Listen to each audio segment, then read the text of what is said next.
नमस्कार दोस्तों, बहुत बहुत स्वागत है आपका आज की बात, भोर की बात, मन की बात, हमारी बात, आपकी बात में। अब ये आधे घंटे तक आपसे बात कही होती रहेगी और उम्मीद करता हूँ कि आप लोग जुड़ चुके होंगे। जो लोग जुड़ चुके हैं उनको मेरा नमस्कार, जो लोग जुड़ेंगे उनको भी मेरा नमस्कार, और जो लोग हमें बाद में देखेंगे उनको भी मेरा नमस्कार। 10 मिनट लेट हो गया आज, माफ़ी चाहता हूँ उसके लिए।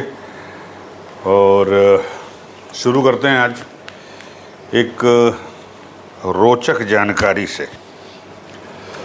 और रोचक जानकारी ये है कि लखनऊ के दो बड़े संस्थानों में, मैं बड़े संस्थानों की बात कर रहा हूँ, पीजीआई का नाम तो आपने सुना होगा, संजय गांधी मेडिकल इंस्टीट्यूट है। तो वहाँ पर, और लोहिया हॉस्पिटल, ये भी हमारा गोमती नगर में है, काफ़ी बड़ा अस्पताल है। और अगर आप लखनऊ के होंगे तो आपको पता होगा, और पीजीआई के बारे में तो लगभग सभी जानते हैं। तो इन दोनों संस्थानों में आपके जो नर्सिंग की पढ़ाई है वो एमडी की पढ़ाई से महंगी है। Can you believe? जी हाँ, नर्सिंग की पढ़ाई जो है वो एमडी की पढ़ाई से जो है महंगी है। क्यों महंगी है और कितनी है? नर्सिंग की पढ़ाई जो है, अगर आप पढ़ते हैं नर्स बनने की, मेल चाहे फीमेल, तो आपको देना है 68,000 रुपया। कितना देना है? 68,000 देते हैं। कोर्स है साल भर का। और अगर आप पीजी कर रहे हो, एमडी कर रहे हो लोहिया में या फिर पीजीआई में, तो आपको 61,000 देना है ना? मज़ेदार बात। एमडी तो पढ़ने के बाद आदमी स्पेशलिस्ट हो जाता है, और नर्स तो नर्स है। डॉक्टर का ओहदा जो होता है वो तो नर्स से ज़्यादा होता है। हालांकि नर्स की भी जो है ड्यूटी या जिम्मेदारी कह लीजिए, वो किसी डॉक्टर से कम नहीं होती है। तो लेकिन डॉक्टर की पढ़ाई महंगी, ये सस्ती है, और नर्स बनने की पढ़ाई जो है वो सस्ती, मतलब महंगी है। अब देखिए, इसमें लिखा भी हुआ है, नवार टाइम्स है ये, और ये जीशान रयानी की रिपोर्ट है। बड़े 5वें 6वें पेज पे सबसे नीचे छपी है ये, लेकिन इंटरेस्टिंग है। पीजीआई में अगर आप बीएससी नर्सिंग करते हैं तो आपको 68,800 रुपये देने हैं, और एमडी का कोर्स अगर आप कर रहे हैं तो आपको 61,000 देने हैं। लोहिया में अगर आप पढ़ रहे हैं बीएससी नर्सिंग का कोर्स, वो बिल्कुल पीजीआई के बराबर है, आपको देना है 68,800 रुपये। और एमडी का कोर्स अगर आप कर रहे हैं तो आपको देना है 61,000 रुपये। केजीएमसी अपवाद है। केजीएमसी में नर्सिंग के कोर्स की फ़ीस जो है 48,100 रुपये है, और एमडी के कोर्स जो है 61,700 है। तो ये एक खबर थी छोटी सी, मैंने सोचा आपके साथ शेयर कर लूँ। बहुत लोग नर्सिंग का अप्लाई करने वाले हैं, या निकला भी है शायद नर्सिंग के कोर्स की पढ़ाई का एग्ज़ाम का। तो अब ये फ़ीस ज़्यादा क्यों है? ज़्यादा इसलिए है कि नर्सिंग की जो फ़ीस है, माफ़ कीजिएगा, एमबीबीएस की जो फ़ीस है यूपी में सरकारी मेडिकल कॉलेजों में, वो 2011 में जो है ये तय की गई थी। और जो 2011 में फ़िक्स की गई थी वो 12 साल के बाद अभी भी 2023 में भी वही चल रही है, यानी 68,800 रुपये। लेकिन ये बताया है हमारे चिकित्सा शिक्षा के सेक्रेटरी हैं, प्रिंसिपल सेक्रेटरी आलोक कुमार जी, हमारे बड़े अच्छे मित्र हैं। तो उन्होंने ये जानकारी दी है कि जो फ़ीस 11 में थी एमबीबीएस की, वो अभी भी है, और नर्सिंग की फ़ीस जो है उसके बाद तय की गई है, लिहाजा वो ज़्यादा है। और नर्सिंग की फ़ीस में जो है वो सारे खर्चे भी निकाले जाते हैं, जिसमें टीचर्स ट्रेनिंग इत्यादि का खर्चा जो है वो संस्थान फ़ीस के ज़रिए कवर करता है। तो ये है मामला। बहरहाल मुझे लगता है कि ये फ़ीस भी जो है वो अभी रिवाइज होगी। एमबीबीएस और एमडी की फ़ीस जो है सरकारी फ़ीस तब तक आप एंजॉय करते रहिए कम फीस में पढ़ाई का। तो ये थी एक छोटी सी खबर, मैंने सोचा आपके साथ शेयर कर लूँ। तो पढ़ाई से ये एक खबर और सामने आई है, और वो ये है कि कल जो है मुख्य सेविका की भर्ती हुई, परीक्षा हुई है कल यूपी में, और उसमें परीक्षा देने वाली बलिया की अभ्यर्थी बलिया की, और परीक्षा दे रही थी बिहार की लड़की। माने बिहार की लड़की इतनी तेज़ है कि दूसरे का एग्ज़ाम दिलवाने बिहार से यहाँ चली आई, लाओ लाओ हम लिख देते हैं, तुम फर्स्ट डिवीज़न पास हो जाओगी। तो थोड़ा सा 4 लाइन पढ़ के सुना देता हूँ, नवभारत टाइम्स की खबर है ये। अभ्यर्थी बलिया की परीक्षा दे रही थी बिहार की युवती। मुख्य सेविका भर्ती परीक्षा में फर्जीवाड़ा करने वालों के खंगाले जा रहे हैं कॉल रिकॉर्ड। पकड़े जाने वालों में 5 महिलाओं व 1 मददगार युवक भी शामिल। अब देखिए लखनऊ में कहाँ कहाँ पकड़े गए। पहले एक लाइन पढ़ देते हैं खबर का वो जिस्ट।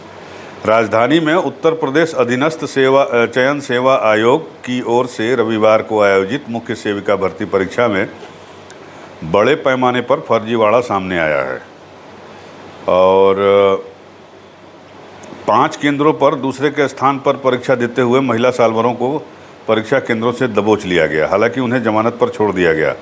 आरोपित महिलाओं के पास फर्जी प्रवेश पत्र और आधार कार्ड कहां से आए, इसको लेकर पुलिस और क्राइम ब्रांच की टीमें छानबीन कर रही हैं। आरोपितों की कॉल डिटेल और दस्तावेज खंगाले जा रहे हैं। उत्तर प्रदेश अधीनस्थ सेवा चयन आयोग की ओर से रविवार को शहर के विभिन्न परीक्षा केंद्रों पर मुख्य सेविका भर्ती परीक्षा 2023 आयोजित की गई थी।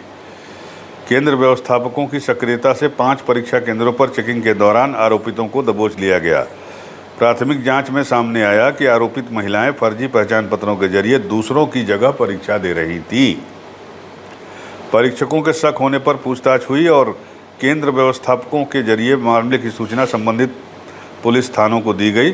संबंधित थानों की पुलिस ने आरोपितों को दबोच लिया और बाद में खैर वो जमानत पर छोड़ गए। लखनऊ में कहाँ कहाँ पकड़े गए ये भी आप इसमें सुन लीजिए। हजरतगंज में भारतीय बालिका इंटर कॉलेज में बिद्दुपुर बिहार की सोनी कुमारी और उनके साथ खुटहान जौनपुर निवासी धर्मेंद्र यादव को पकड़ा गया है। धर्मेंद्र पर फर्जीवाड़े में शामिल होने का आरोप है। आरोपित सोनी महिला पूनम यादव के स्थान पर परीक्षा दे रही थी।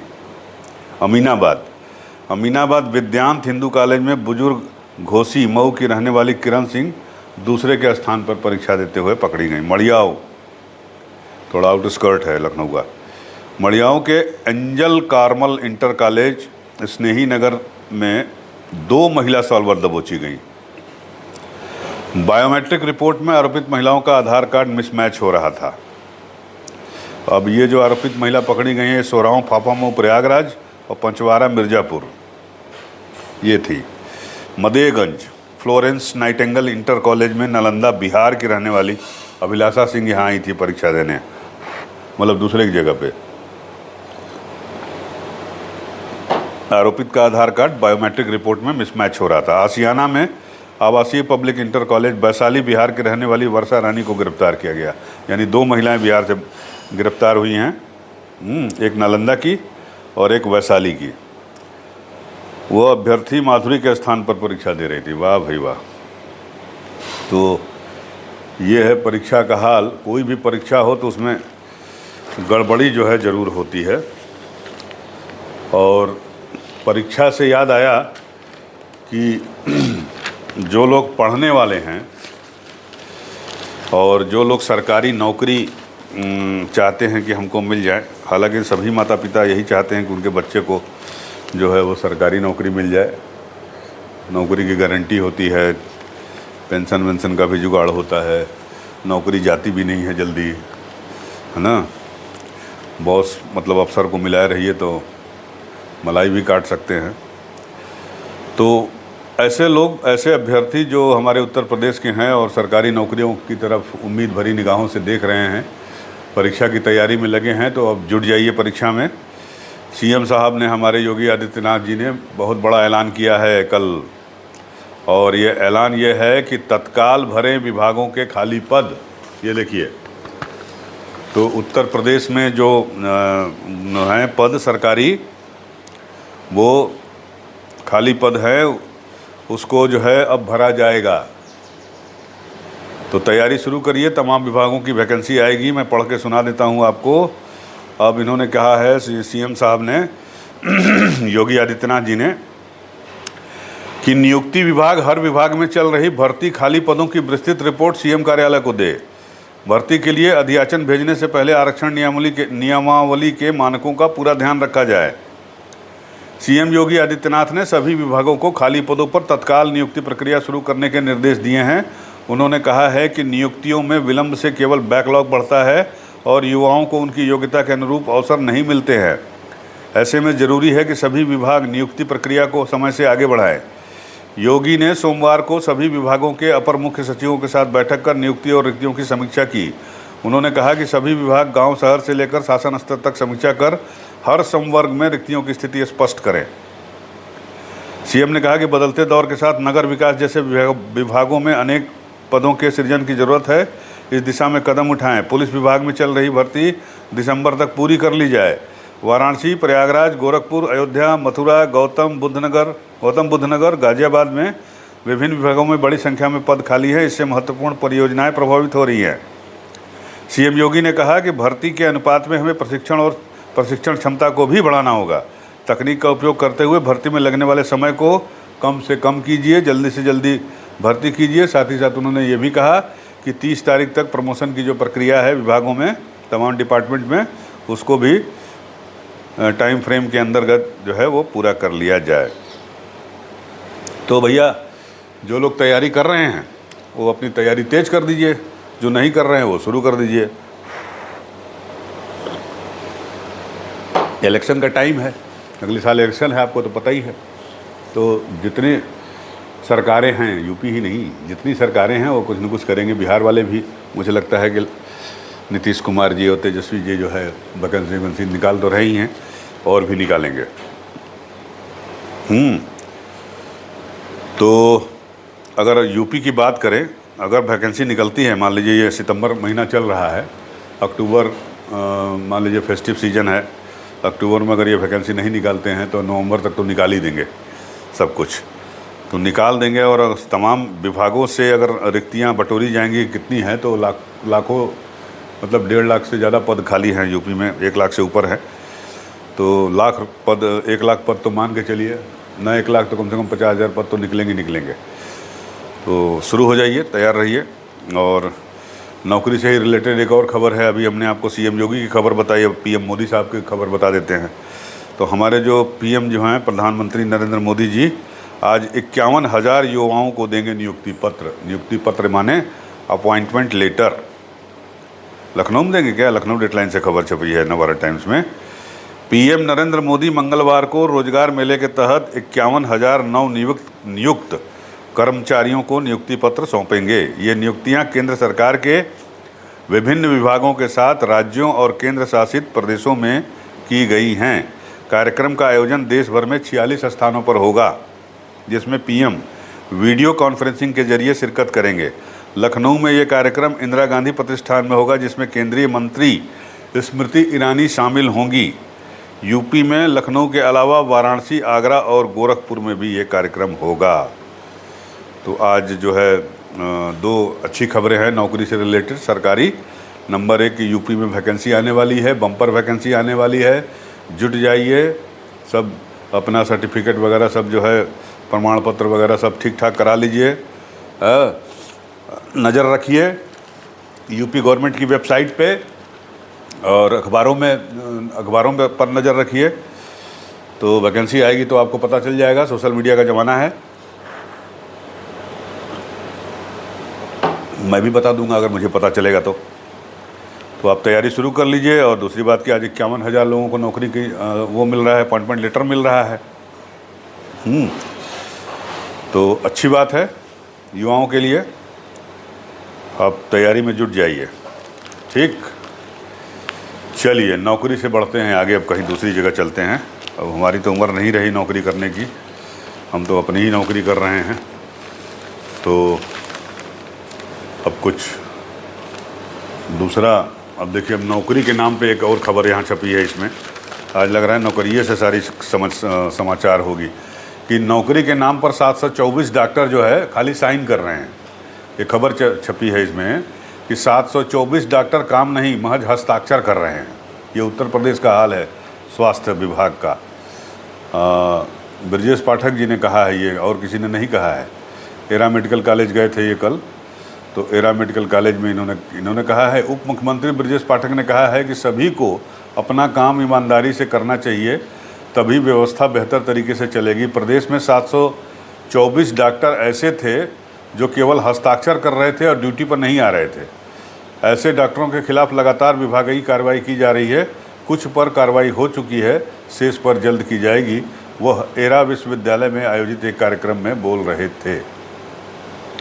देखिए, ऐसे भी लोग हैं कि नौकरियाँ नहीं करते हैं, खाली साइन करेंगे, तनख्वाह ले लेंगे। एक आया था डॉक्टर मेरे पास, कहा कि साहब हमको तनख्वाह नहीं मिल रही है। डॉक्टर क्या था, मतलब जब पढ़ रहा था तभी से, मैं जब लखनऊ आया था शुरू तभी से परिचय था उससे। तो आया एक दिन रोते हुए कि साहब मेरी तनख्वाह 3 महीने से नहीं आ रही है। वो पोस्ट हो गया है CHC में कहीं। तो हमने कहा भाई तनख्वाह क्यों नहीं आ रही है तुम्हारी? तो कहा कि वो CMO परेशान कर रहे हैं, ये वो। तो मैंने कहा कि अच्छा भैया, मैं देखता हूँ कि तुम्हारी तनख्वाह मिल जाए। वो बीमारी थी, बीमारी का इलाज करा रहे थे, ये वो प्लान निकाल। तो पूछा मैंने, CMO से बात की, तो CMO से पता चला कि महाशय 3 महीने से उनकी पोस्टिंग एक CSC से दूसरे CSC पे की गई थी। तो एक दिन वहाँ गए वो ज्वाइन करने, और उसके बाद वो ज्वाइन ही नहीं किए, वहाँ गए ही नहीं पलट के। अब पता नहीं इलाज अपना करवा रहे थे कि इलाज कहीं और बैठ के कर रहे थे। और 3 महीने तक 2 महीने तक नहीं हुए तो CMO ने उनके खिलाफ़ कार्रवाई की थी। तो मेरे पास आए थे, तो फिर मैंने उनको कहा कि भाई जो नियम कानून है उनका पालन करिए। सरकारी सेवा भर्ती नियम हैं जो, उनको देखते हुए पहला काम तो ये कीजिए कि आप जाके तुरंत ज्वाइन करिए, ज्वाइन करके नौकरी कीजिए। उसके बाद कुछ दिन होता है। तो जब बर्खास्तगी या का नौबत आया तो बेचारे गए, फिर ज्वाइन किए। तो अभी 2-3 दिन पहले उनका फ़ोन आया था कि 1 महीने की तनख्वाह मिल गई है। तो जाहिर सी बात है डिप्टी CM साहब गलत नहीं कह रहे हैं, सही बात कह रहे हैं। सरकारी हॉस्पिटल में सारे तो नहीं, लेकिन कुछ तो गड़बड़ ही है। तो चलिए मानसून की बात कर ले थोड़ी सी। मानसून आज 25 सितंबर हो गया। 26 सितंबर कितना है आज? 26 सितंबर है। 9 दिन लेट से लौट रहा है मानसून। लगातार 13वें साल देरी से लौट रहा है मानसून। ये भी खबर है इस अखबार में। 8 दिन की देरी के साथ सोमवार को साउथ वेस्ट मानसून की विदाई शुरू हो गई। मौसम विभाग के अनुसार सोमवार को मानसून दक्षिण पश्चिम राजस्थान के कुछ हिस्से से वापस चला गया। सामान्य तौर पर मानसून की विदाई 17 सितंबर को शुरू होती है। पिछले 13 सालों से मानसून की वापसी देरी से हो रही है। मानसून की विदाई देरी से होने की वजह से सर्दियां भी देरी से शुरू हो रही हैं, शुरू होंगी मतलब इस साल। और ये है भी। पिछले साल तो हमको लगता है कि सर्दी जो है लेट शुरू हुई, बहुत 20-25 दिसंबर के बाद।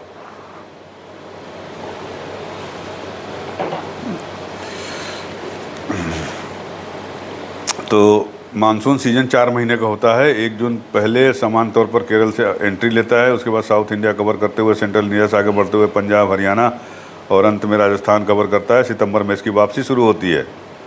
इसकी विदाई दक्षिण पश्चिम राजस्थान से शुरू होती है। इसके बाद ये जम्मू कश्मीर, दिल्ली, पंजाब, हरियाणा, मध्य प्रदेश, गुजरात, महाराष्ट्र होते हुए पूरे देश से विदा होता है। विदाई की यह प्रक्रिया सामान्य तौर पर 15 अक्टूबर तक पूरी हो जाती है। इसीलिए अक्टूबर में अगर आप चेन्नई जाइएगा तो रिट्रीटिंग मानसून जो है, मतलब लौटता हुआ जो मानसून है, वो बहुत बारिश बरसाता है वहाँ पे। एक साल आपको याद होगा कि अक्टूबर में इतनी बारिश हुई थी चेन्नई में कि पूरा शहर लबालब हो गया था। तो मौसम विभाग की जानकारी के मुताबिक इस बार मानसून कम बरसा है। देश भर में मानसून सीजन में अब तक 796.4 mm बारिश हुई है, लगभग 800 mm। ये 900 के आसपास होना चाहिए, पता नहीं कितना होना चाहिए। इसमें लिखा है कि सामान्य से 6% कम है। सामान्य तौर पर इस दौरान 843.2 mm बारिश होती है। मानसून के दौरान अब तक 6% कम बारिश हुई है। 94 से 106% बारिश को सामान्य मानसून माना जाता है। हालांकि मौसम विभाग ने ये भी कहा है कि अगर मानसून की विदाई हो रही है तो मानसून की विदाई का मतलब ये नहीं है, हरगिज नहीं है कि अब बारिश नहीं होगी, भारी बारिश। बिहार, झारखंड, उप हिमालय, पश्चिम बंगाल, सिक्किम और असम, मेघालय में भारी बारिश होने की संभावना है। दक्षिणी गुजरात, मध्य महाराष्ट्र और इससे निकट के कोंकण और पश्चिमी घाट में भी भारी बारिश के आसार हैं। मानसून से पहले मौसम विभाग ने सामान्य मानसून का अनुमान जताया था। हालांकि आगाह भी किया था कि अल नीनो दक्षिण पश्चिम मानसून के आखिरी हिस्से को प्रभावित कर सकता है। तो आखिरी हिस्से को तो नहीं प्रभावित किया, मिड हिस्से को यानी मध्य भाग को प्रभावित किया। अगस्त में बारिश नहीं हुई, आपको तो पता ही है। इस साल का अगस्त जो है वो सबसे सूखा रहा है, ऐसा कभी नहीं होता।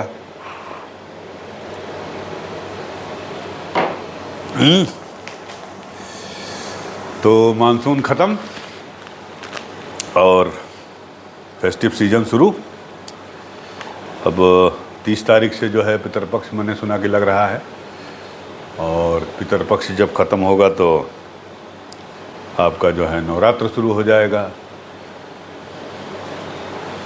तो अक्टूबर का महीना जो है वो त्यौहार का महीना है। तो ये हो गया खबर, कुछ पॉलिटिकल नहीं है। एक खबर और है, ये जो नौकरी वाली बात कही थी सीएम साहब ने, तो सीएम साहब ने कल कानून व्यवस्था की समीक्षा की है और उसमें उन्होंने एक और महत्वपूर्ण जो है निर्देश दिए हैं हमारे कप्तानों को या पुलिस विभाग को कहिए, कि हर ज़िले में 2 थानों की कमान महिला पुलिस को सौंपी जाए। लोकसभा और विधानसभाओं में महिला आरक्षण पर ज़मीनी अमल अभी बाकी है, लेकिन यूपी के पुलिस थानों में महिलाओं को प्राथमिकता देने की कवायद शुरू हो गई है। प्रदेश के हर जिले कमिश्नरेट में कम से कम 2 थानों की कमान महिला अधिकारियों के हाथ में होगी। सीएम योगी आदित्यनाथ ने सोमवार को सभी पुलिस कप्तानों से कहा कि महिला थाने के अलावा जिले के कम से कम 1 थाने का प्रभारी महिला पुलिस को बनाया जाए और इन महिला थानेदारों को योग्य और कर्मठ पुलिसकर्मियों की टीम दें। हमारे सीएम साहब एनेक्सी स्थित सीएम कमांड सेंटर में थाने से लेकर रेंज स्तर तक के करीब 2700 अधिकारियों से वीडियो कॉन्फ्रेंसिंग के जरिए संवाद किया। उन्होंने कहा कि मिशन शक्ति का अगला चरण शारदीय नवरात्र से शुरू हो रहा है। इसके तहत हफ्ते में 1-2 दिन महिला पुलिसकर्मी, आशा, आंगनबाड़ी वर्कर, एएनएम, बीसी सखी, रोजगार सेवकों आदि के साथ किसी एक ग्राम पंचायत में महिलाओं से संवाद कर उनके अधिकारों और उनकी सुरक्षा के लिए सरकार के प्रयासों के बारे में बताएंगी। तो ये है और ये अच्छी बात है, होना भी चाहिए कि महिला सुरक्षा के लिए और आम महिलाओं को के अंदर जो है सुरक्षा की भावना पैदा करने के लिए पिंक बूथ भी बनाए गए हैं लखनऊ में, आपने देखा होगा। तो मैं कुछ कहना चाहता हूं इस पे कि जो एंटी रोमियो स्क्वाड है वो इफ़ेक्टिव नहीं दिखाई देता है।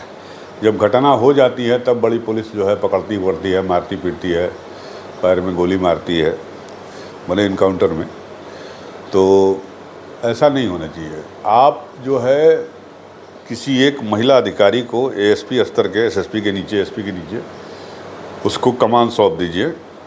और 2 थानों की बात आप कर रहे हैं, 2 थानों में महिला थानाध्यक्ष तैनात कर दीजिए और साथ ही साथ जो है एंटी रोमियो की स्क्वाड की कमान जो है वो महिलाओं के हाथ में दे दीजिए और बढ़िया उनको बाकायदा बढ़िया गाड़ी वाड़ी और आधुनिक हथियार, कमांडो टाइप की लेडी महिलाएं पुलिस हों तो बहुत अच्छा है, नहीं तो 1-2 पुरुष कमांडो टाइप के जो है लगा दीजिए उनके साथ गश्त पे, वो अपना रहें। और हर ज़िले में महिलाओं की सुरक्षा का अधिकार महिलाओं को सौंप दीजिए, महिला अधिकारी को, पुलिस अधिकारी को और थानेदारों को, वही देखें वो पूरा। एक महिला थाने की पुलिस जो है, थानेदार जो है वो पूरे शहर को चेक करे, वो उसके जिम्मे वही काम रहे। एंटी रोमियो, छेड़खानी और बदतमीजी जो महिलाओं से होती है वो कहीं की हो पकड़ के ले जाओ, संबंधित थाने में उसको ठूंस दे।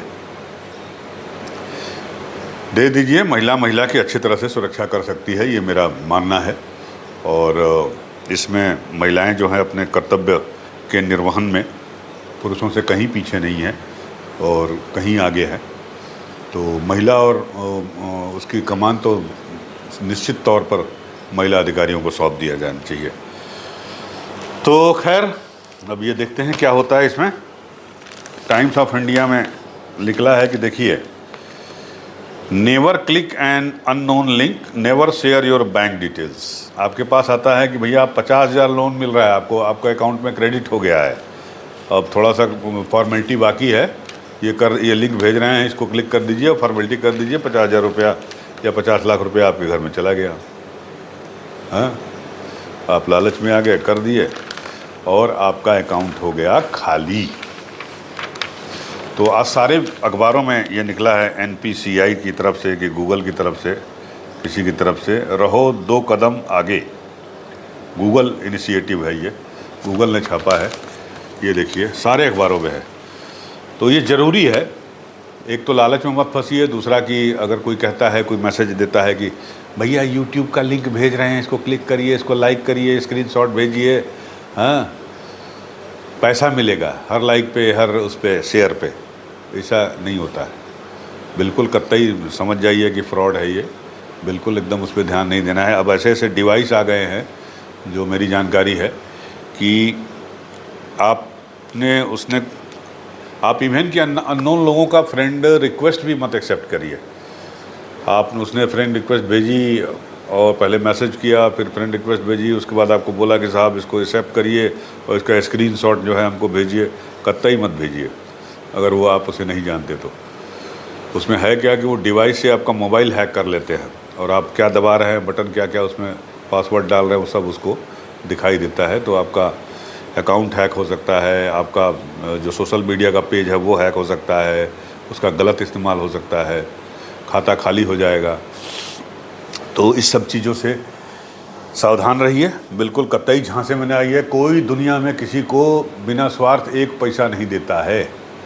कोई आपको क्यों लोन ज़बरदस्ती दे देगा, कोई आपको आपके अकाउंट में क्यों ट्रांसफ़र कर देगा, ऐसा कुछ नहीं होता है। सावधान रहिए, नहीं तो आपकी मेहनत की कमाई हुई गाड़ी कमाई जो है वो खाली हो जाएगी आपके खाते से। साथ ही साथ जो है आप एम्बैरेसमेंट का सामना करना पड़ सकता है। तो हमेशा सतर्क रहें, सावधान रहें। इसी उम्मीद के साथ, इसी सलाह के साथ, इसी प्रार्थना के साथ आवाज़ दे दीजिए हमको विदाई। और एक बार आपका बहुत बहुत बहुत बहुत बहुत धन्यवाद कि आपने जिस तरह का प्यार हमारे ऊपर लुटाया है पिछले दिनों, उसका मैं तहे दिल से शुक्रिया अदा करता हूँ। अपना प्यार बनाए रखिए, मेरा हौसला बनाए रखिए। साथ ही साथ आपसे ये भी उम्मीद है, गुजारिश है, प्रार्थना है कि जितनी तादाद में मुझे आप देख रहे हैं उसका 10% भी लोग मुझे सब्सक्राइब नहीं कर रहे हैं मेरे YouTube चैनल को। तो प्लीज़ ऐसा मत करिए।